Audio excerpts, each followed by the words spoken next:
Bismillahirrahmanirrahim. Assalamualaikum warahmatullahi wabarakatuh. Alhamdulillahi nahmaduhu wa nasta'inuhu wa nastaghfiruh wa na'udzu billahi min syururi anfusina wa min sayyiati a'malina. May yahdihillahu fala mudilla lahu wa may yudlil fala hadiya lahu. Wa asyhadu an la ilaha illallah wahdahu la syarika lahu wa asyhadu anna Muhammadan 'abduhu wa rasuluhu sallallahu alaihi wa ala alihi wa ashabihi ajma'in, amma ba'd. Kita lanjutkan pelajaran kita di pagi hari ini dari pembahasan syarah sifatil wudu. Kita masuk pada bab al-mubalaghah fil istinsyaq. Bab al-mubalaghah fil istinsyaq. Mubalaghah itu maksudnya betul-betul bersungguh-sungguh dalam menghisap air pada saat istinsyak tersebut sampai ke pangkal hidung atau bagian atas hidung tersebut. Di sini disebutkan dalil an Abi Razin Laqit ibni Sabirah radhiyallahu anhu. Dari Abu Razin Laqit ibni Sabirah radhiyallahu anhu, beliau mengatakan, Qala Rasulullah sallallahu alaihi wasallam. Rasulullah sallallahu alaihi wasallam bersabda, Baligh fil istinsyaq illa an takuna shaiman. Mubalaghahlah kalian ketika istinsyak. Bersungguh-sungguhlah pada saat istinsyak, kecuali kalau kondisi kalian sedang berpuasa. Hadis rawahu Abu Daud, disahihkan oleh Syekh Al-Albani rahimahullah ta'ala. Fawaidul bab, faedah yang bisa diambil dari bab ini, yang pertama adalah al-mubalaghah fil istinsyaq. Mubalaghah ketika istinsyak. Rasul menyebutkan baligh fil istinsyaq, itu menunjukkan mubalaghah, anjuran untuk mubalaghah, anjuran untuk bersungguh-sungguh pada saat istinsyak.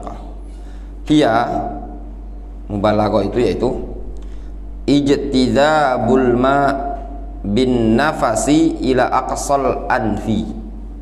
Mubalaghah itu adalah ijtizabul ma, menghisap atau menyedot air tersebut bin nafasi, dengan nafas. Jadi dihisap dengan nafas yang dari hidung tadi, ila aqsal anfi, sampai ke pangkal hidung. Pangkal hidung bagian atas ini tadi. Jadi tidak semata-mata dia air tadi cuma nempel di ujung, tapi dia ada di pangkal. Itu agak terasa, agak merasa mungkin kayak sakit-sakit dikit lah.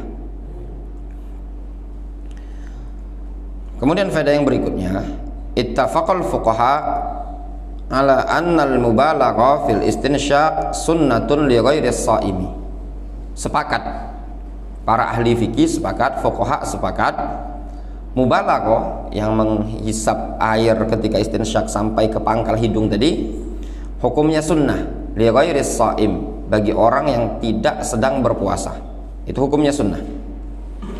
Amma shaimu fal mubalaghatu fil istinsyaq makruhatun.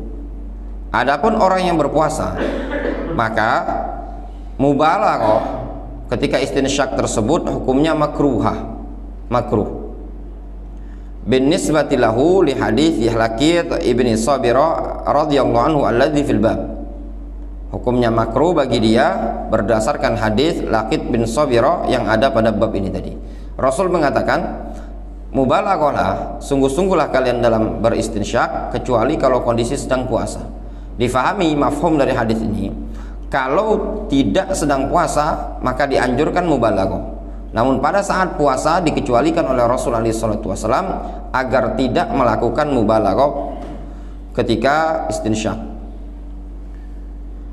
Kemudian disebutkan di sini oleh Syekh Ibnu Utsaimin rahimahullahu taala, beliau mengatakan, wa inna ma kuriha lis-shaimi al-mubalaghah fil istinsyaq li'anna dzalika qad yuaddi ila nuzulil ma ila jawfihi fayafsudu bihi shaumuhu. Kata Al-Imam Syekh Ibnu Utsaimin rahimahullah taala, beliau mengatakan sesungguhnya hanyalah dimakruhkan bagi orang yang berpuasa tersebut untuk beristinsyak, untuk mubalaghah dalam istinsyak. Dimakruhkan mubalaghah pada saat istinsyak bagi orang yang berpuasa. Alasannya apa? Li'anna dzalika qad yuaddi ila nuzulil ma ila jawfihi.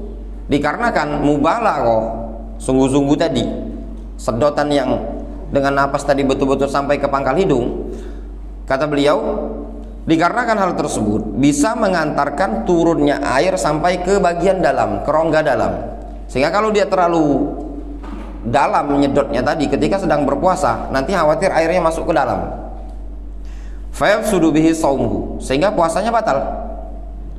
Lakin akan tetapi, lau furido annahu balagha wa dakhala al-ma'u ila jawfihi biduni qasdin fa innahu la yuftiru bidzalika.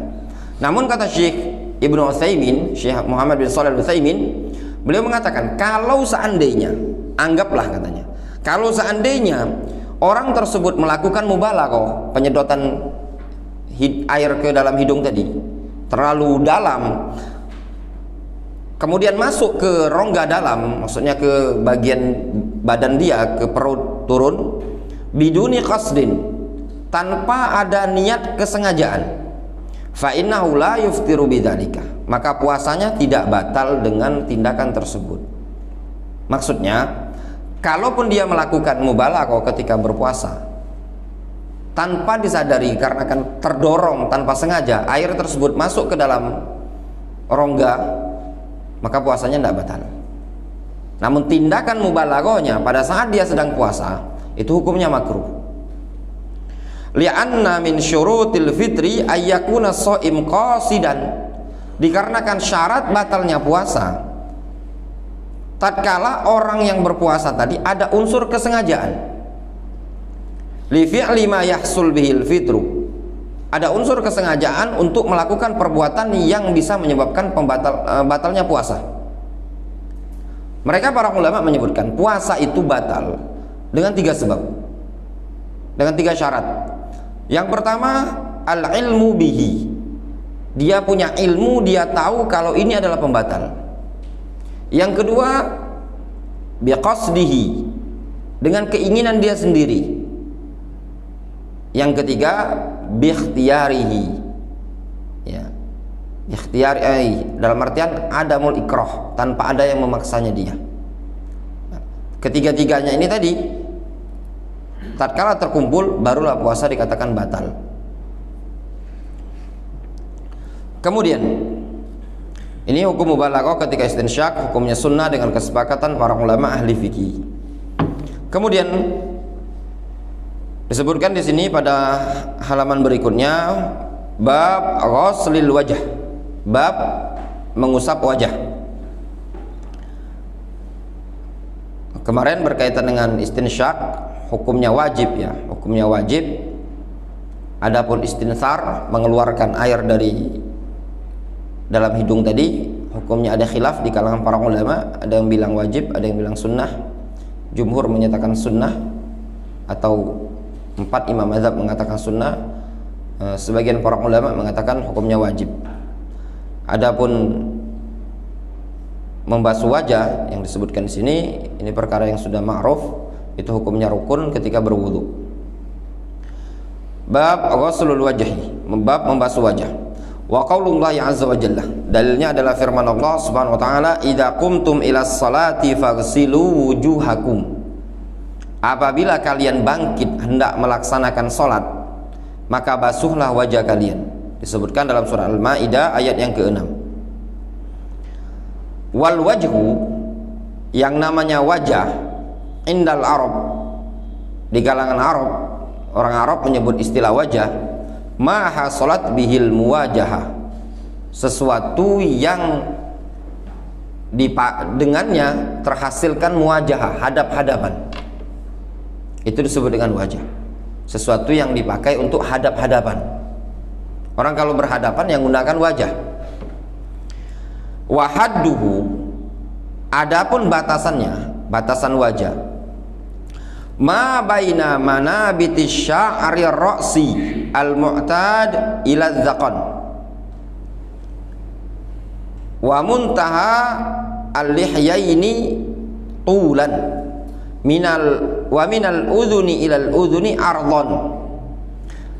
Disebutkan oleh Al-Imam An-Nawawi dalam kitab Al-Majmu' Syarhul Muhadzab, beliau menukilkan yang namanya definisi wajah tersebut adalah sesuatu yang terletak antara tempat tumbuhnya rambut. Tempat tumbuhnya rambut di sini, tapi yang normal ya, tumbuh yang normal, bukan yang sampai botak itu tadi. Ila dzaqan, sampai ke dagu, sampai ke dagu. Ya, wa muntaha lihyai, ya ujung apa namanya tempat tumbuhnya lihyah, tulan itu kalau hitungan tegak. Wa minal udhuni ilal udhuni, dan dari daun telinga yang sini, yang seperti ini, yang ada kecil ini, ilal udhun, sampai ke telinga samping. Jadi kalau menyamping dia dari telinga ini ke telinga, kalau dari tegak itu dari tumbuhnya rambut sampai ke dagu. Termasuk juga rahang-rahang yang di sini ada tulang ini di bagian, semuanya diratakan dengan air. Airnya diratakan, diusap. Jadi bukan cuma depan. Sebagian orang kalau berwudu kadang ada yang cuma depan, dalam keadaan di sini pipinya ini yang samping tidak tersentuh air wudu, itu belum sempurna, bahkan tidak sah. Fawaidul bab, faedah bab ini, sumyal wajhu wajhan li'annahu tahsul bihil muhajahah. Wajah disebut wajah dikarenakan dengannya lah digunakan untuk hadap-hadapan. Makanya wajah disebut wajah dikarenakan dipakai untuk menghadap. Yang kedua faedahnya adalah ghuslul wajhi wajibun bil kitabi was sunnah wal ijma'. Membasuh wajah hukumnya wajib dengan dalil Al-Quran, sunnah dan ijma' para ulama. Amma minal kitab fal ayatul lati fil bab. Adapun dalil dari Al-Quran adalah ayat yang disebutkan dalam bab kita ini tadi. Idza qumtum ila shalah faghsilu wujuhakum. Kalau kalian hendak salat, basuhlah wajah kalian. Wa amma minas sunnah, adapun dalil dari sunnah, fal ahadits al mutaqaddimah an Utsman wa Abdullah ibn Zaid wa kadza an Ibnu Abbas wa ghairihim. Adapun adapun dari sunnah, dari hadis maksudnya, dalil yang menunjukkan membasuh wajah adalah wajib, adalah hadis-hadis yang berasal dari sahabat Utsman, Abdullah bin Zaid, dan juga dari Abdullah bin Abbas wa ghairihim, dan selain mereka yang menunjukkan di sana menyebutkan bahwasanya Rasulullah SAW ketika berwudu membasuh wajah. Wa amal ijma', adapun ijma', faqad naqalahu ghairu wahidin min ahli ilmi, sungguh telah dinukilkan oleh banyak para ulama. Minhum Ibnu Abdul Bar fit Tamhid. Di antara yang menukilkan ijma' adalah Imam Ibnu Abdul Bar dalam kitab At-Tamhid. At-Tamhid itu syarah Muwatta Imam Malik, mazhab Maliki. Haitsu qol, yang mana beliau mengatakan, Ibnu Abdul Bar mengatakan, al ulama ajma'u ala anna ghuslal wajhi wal yadaini ilal mirfaqaini war rijlaini ilal ka'bain wa mashur ra'si fardun dzalika kulluh. Kata al-Imam Ibnu Abdul Bar, para ulama sepakat bahwasanya membasuh wajah, membasuh kedua tangan sampai siku, membasuh kedua kaki sampai kedua mata kaki, wa mashur ra'si, dan mengusap kepala, fardun, hukumnya wajib, dzalika kullu, itu semua. Jadi yang wajib tadi membasuh wajah, kedua tangan sampai siku, kemudian kaki, mengusap kepala, itu semua wajib dengan kesepakatan para ulama. Wa qala an-Nawawi, berkata al-Imam An-Nawawi, Dalam kitab Al-Majmu' beliau mengatakan wa ajma'al ulama ala wujubi ghuslil wajhi. Para ulama sepakat tentang wajibnya membasuh wajah. Jadi ada dua penukilan kesepakatan para ulama tadi. Yang pertama dinukilkan Ibnu Abdul Bar dari kalangan mazhab Maliki, yang kedua dinukilkan oleh Imam An-Nawawi dari mazhab Syafi'iyah. Dan masih banyak para ulama yang lain yang menukilkan ijma' dalam hal ini tadi. Wajah wajib dibasuh. Faedah berikutnya, wa amma haddul wajhi, adapun definisi wajah, batasan wajah, ittafaqul fuqaha, para ahli fikih sepakat bi anna haddal wajhi tulan min manabit sya'ri ra'sil mu'tad ila dzaqan fil amrodi wal mar'ah. Para ulama sepakat bahwasanya batasan wajah itu kalau hitungan menegak ya. Apa kalau tegak ini? Vertikal. Vertikal ya, vertikal. Dihitung dari tempat tumbuhnya rambut kepala ya, sesuai dengan yang normal sampai ke dagu. Fil amrod wal mar'ah, pada kondisi orang yang tidak memiliki jenggot dan juga kaum wanita ya, yang tidak punya jambang, itu jelas. Wadzaqan minal wajah, dan dagu bagian dari wajah. Wa huwa majma' al-lihyain. Dagu itu adalah tempat berkumpulnya lihyah. Wa huma al-azman alladzani tanbutu alaihima al-asnan as-sufliyah. Dagu itu adalah tulang yang tumbuh padanya atau tempat tumbuh gigi bawah ya, itu dagu, ma'ruf ya. Nah, itu juga harus dibasuh dagu ini tadi. Wa ardon, adapun horizontal, min syahmatil udhun ila syahmatil udhun, dari syahma yang bagian telinga ini tadi sampai ke sisi sebelahnya. Wa yadkhulu fihi al-bayad al-waqi' bainal azar wal udhun, atau bainal idhar wal udhun, dan masuk juga padanya ini bagian wajah adalah al-bayad yang terletak bainal azar wal udhun.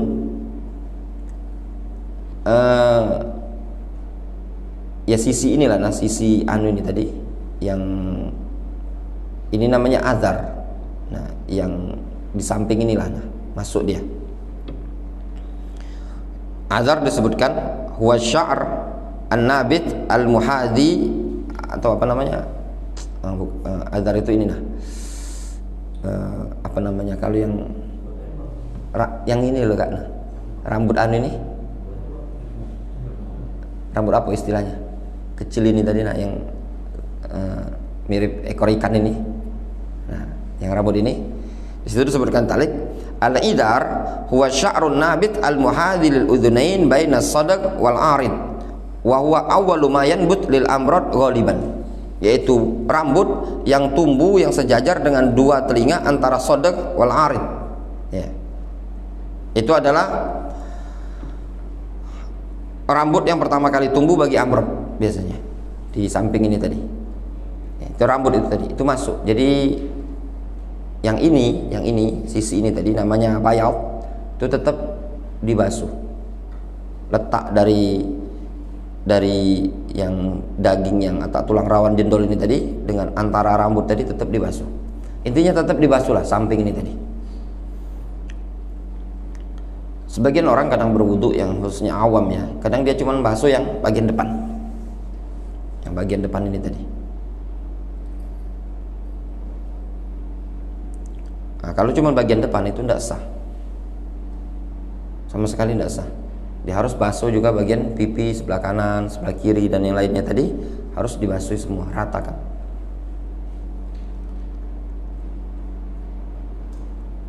fahuwa minal wajh wa yajibu ghusluhu wa huwa qaulul jumhur. Itu merupakan bagian wajah juga dan wajib dibasuh, dan itu pendapat jumhur. Yang bayat tadi ya, itu wajib dibasuh. Faedah yang berikutnya, qauluhu manabit asy-sya'ril mu'tad, tempat tumbuhnya rambut. Kharaja bihi ghairul mu'tad, keluar dari pembahasan ini yang tidak normal. Ya, rambut yang mu'tad itu normal, tempat tumbuhnya rambut yang normal. Keluar dari ini sesuatu yang tidak normal. Nah, yang tidak normal itu adalah wahwa aksam, bermacam-macam. Al-awwal al-ajlah. Al-ajlah, apa ajlah? Wa huwa man kana yanhasiru sya'ruhu an muqaddam ra'sihi, yaitu ajlah adalah orang yang rambutnya tadi inhasara itu artinya tersingkap sebenarnya, apa namanya, menjorok ke dalam, yang rambutnya menjorok ke dalam dari bagian depan kepalanya tadi. Fa idza tasalla asy-sya'ru an nasiyatihi la yajibu 'alaihi ghuslu dzalikal mawdi'. Kalau rambutnya tadi apa namanya, botak di bagian ubun-ubunnya, maka tidak wajib dibasuh bagian tersebut.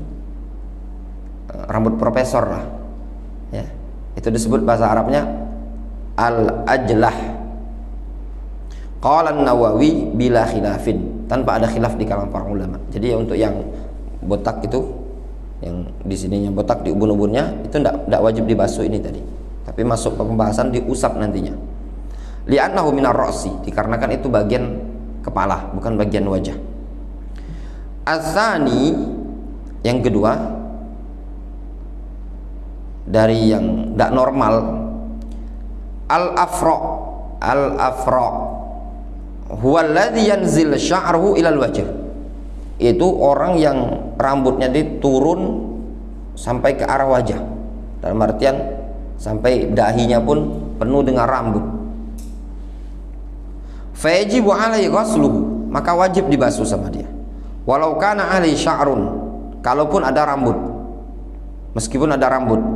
Li'annahu minal wajh haqiqatan wa 'alil jumhur, dikarenakan itu bagian dari wajah dan itu yang dinyatakan oleh jumhur.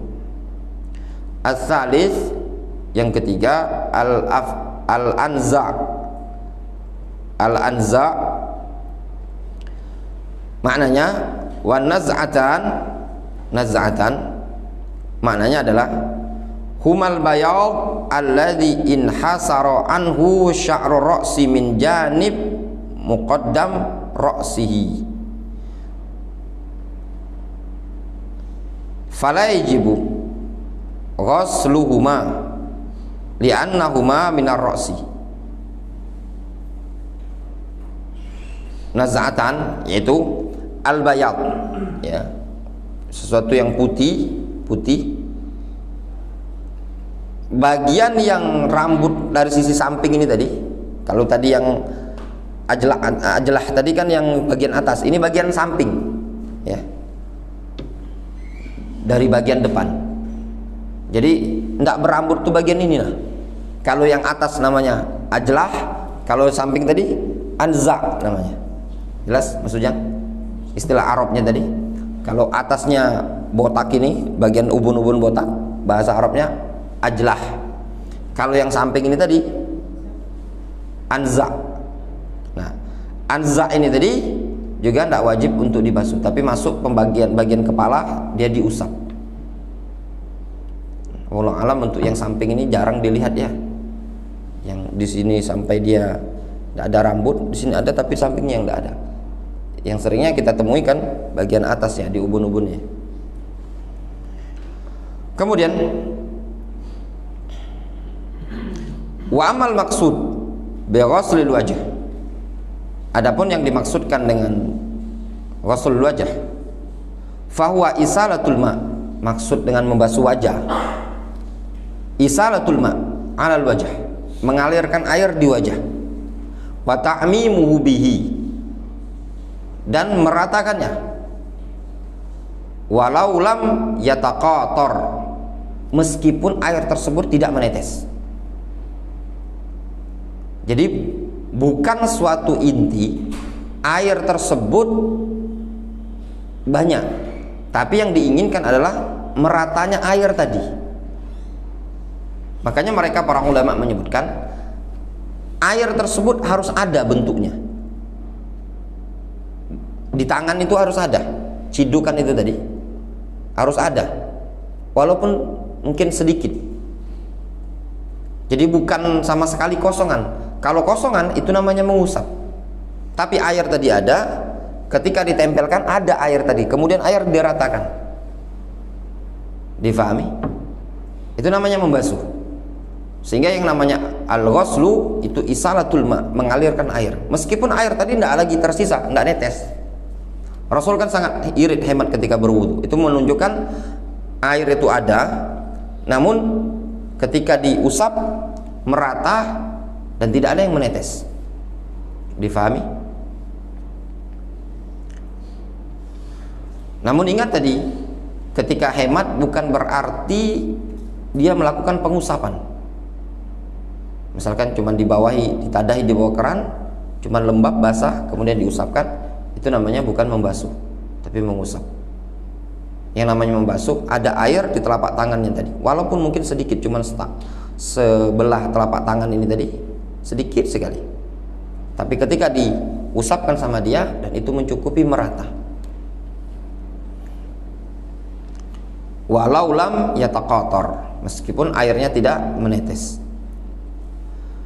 Wa yustahabbu lahu imraru yadihi ala wajhi wa la yajibu alaihi.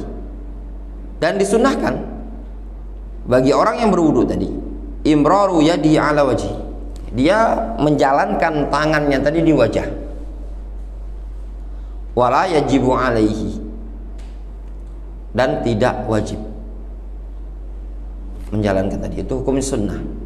Imrarul yad itu hukumnya sunnah. Sama seperti tangan, basuh tangan. Seandainya seseorang di bawah keran, dia cuman seperti ini dan airnya membasahi, wudunya sah. Dan itu pendapat jumhur ulama. Tidak wajib yang namanya dia gosok seperti ini. Namun kalau digosok sama dia itu hukumnya sunnah.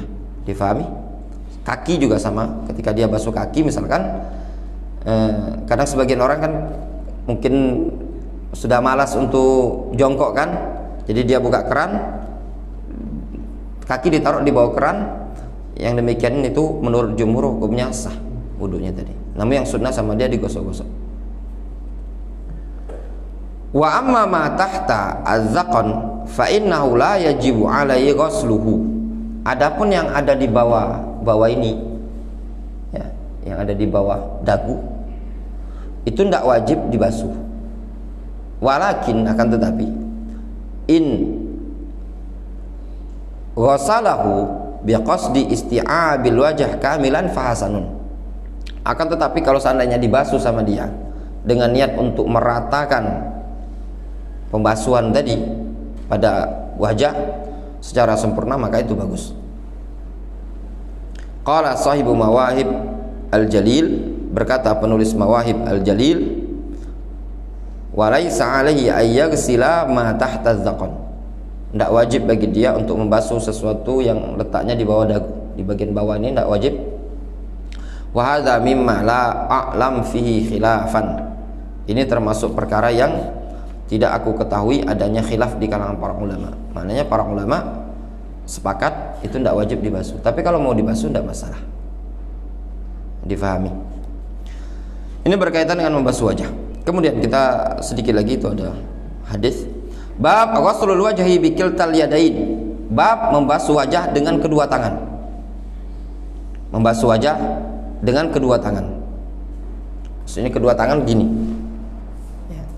Kadang sebagian orang mungkin yang berpandangan ada air musta'mal ketika gunakan gayung, kadang kan dia gini. Ya, Ustaz, nah, nyiramkan gini kan kadang gini. Satu pegang gayung, tangan kiri ngusap. Kalau di sini disebutkan membasuhnya dengan kedua tangan. Dalilnya adalah fi hadits Ibnu Abbas, disebutkan dalam hadis Abdullah bin Abbas, "Tsumma akhadha gharfatan min ma'in." Kemudian Rasul ngambil cidukan, menciduk air tersebut, memulai menciduk air tersebut. Faja'ala biha hakadha. Beliau melakukannya seperti ini. Adhafa ila yadil ukhra. Beliau ngambil cidukan tadi dengan menggabungkan ke tangan sebelahnya. Faghasala bihima wajhahu. Kata Abdullah bin Abbas, faghasala bihima wajhahu. Rasul membasuh bihima dengan kedua tangannya tadi wajah beliau. Rawahul Bukhari, hadis riwayat Bukhari.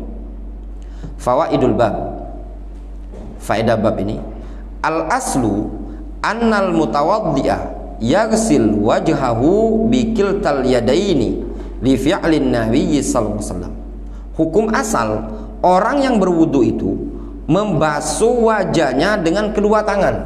Jadi hukum asal, gunakan kedua tangan berdasarkan perbuatan Nabi sallallahu alaihi wasallam. Wali anna dzalika akmalu listi'abil wajhi bi akmalihi. Dan alasan berikutnya, dikarenakan hal tersebut lebih sempurna untuk meratakan air secara sempurna di wajah. Kalau dengan dua tangan ini tadi kan bisa merata dengan cepat dan sempurna. Jadi ada dua alasan. Alasan pertama dikarenakan Rasul melakukannya. Yang kedua itu cara lebih meratakan air. Qala al-Aini fi Umdatil Qari, berkata Al-Aini dalam Umdatil Qari syarah Sahih Bukhari, kata Al-Aini, fihi ghaslul wajhi bil yadain jami'an. Pada hadis ini, hadis riwayat Bukhari ini, terdapat faedah membasuh wajah dengan kedua tangan. Idza kana bi gharfatin wahidatin li'anna al-yad al-wahida qad la yastau'ibuhu, qad la tastau'ibuhu. Apabila dengan satu cidukan telapak tangan, dikarenakan tangan satu ya, sebelah ini tadi tidak bisa meratakan, terkadang tidak bisa meratakan air tadi. Jadi kata Al-Aini, pada hadis ini terdapat anjuran faedah membasuh wajah tadi dengan kedua tangan. Ya, idza kana bi gharfatin wahidah, kalau dengan satu cidukan. Dikarenakan kalau dengan tangan yang satu, cuma satu sebelah, itu terkadang tidak bisa meratakan air tadi. Berbeda dengan tangan dua, dia bisa, apalagi airnya sedikit, bisa diratakan berbarengan dengan kedua tangan tersebut. Faedah yang terakhir disebutkan pada bab ini, yajuzu lil mutawaddi ay yaghsila wajhahu biyadin wahidatin bi syart ay yashmal al wajh kullahu bil ghuslah. Faedah yang berikutnya, disunnahkan bagi orang yang berwudu, untuk membasuh wajahnya dengan tangan, atau dibolehkan, bukan disunahkan, yajuzu lil mutawaddi, dibolehkan bagi orang yang berwudu untuk membasuh wajahnya dengan sebelah tangan. Sebelah tangan itu salah satunya maksudnya, kanan atau kiri. Bisyarat, dengan syarat, ketentuannya ayyashmalal wajah, merata pada wajah tadi, kullahu, seluruhnya, bil ghuslah, dengan basuhan tersebut. Qalahu al-Utsaimin, dinyatakan oleh Syekh Ibnu Utsaimin. Intinya yang sunnah dan yang afdol adalah membasuhnya dengan kedua telapak tangan untuk wajah tadi. Jadi diwadahi di bawah keran, dibasuh. Namun kalau seandainya dia ciduk dengan tangan kanan kemudian diusapkan sama dia, apakah diperbolehkan? Jawabannya diperbolehkan. Diperbolehkan. Sebagian orang yang tidak mau mencelupkan tangannya ke dalam ember atau ke dalam gayung dikarenakan memilih pendapat adanya air mustakmal, maka dia dengan tangan sebelah, gayung dipegang sebelahnya digunakan untuk mengusap. Ini diperbolehkan, ya. Wallahu ta'ala a'lam. Adapun yang setelahnya itu bab berkaitan dengan menyelah-nyelah lihya, yaitu jenggot, cukup panjang penjelasannya. Mungkin kita lanjutkan pada pertemuan berikutnya. Kita cukupkan dulu sampai di sini. mudah-mudahan difahami. Ringkasnya dari apa yang kita sebutkan tadi, membasuh wajah hukumnya wajib. Wajah yang dibasuh adalah kalau dari tempat tumbuhnya rambut sampai ke dagu, kemudian dari telinga ke telinga, kemudian juga yang disunnahkan adalah dengan kedua tangan. Wallahu ta'ala a'lam bishawab. Naktafi bihadzal qadar. Wa sallallahu ala nabiyyina Muhammadin wa ala alihi washabbihi ajmain wa akhiru da'wana alhamdulillahirabbil alamin. Wassalamualaikum warahmatullahi wabarakatuh. Subhanallahi wa bihamdihi.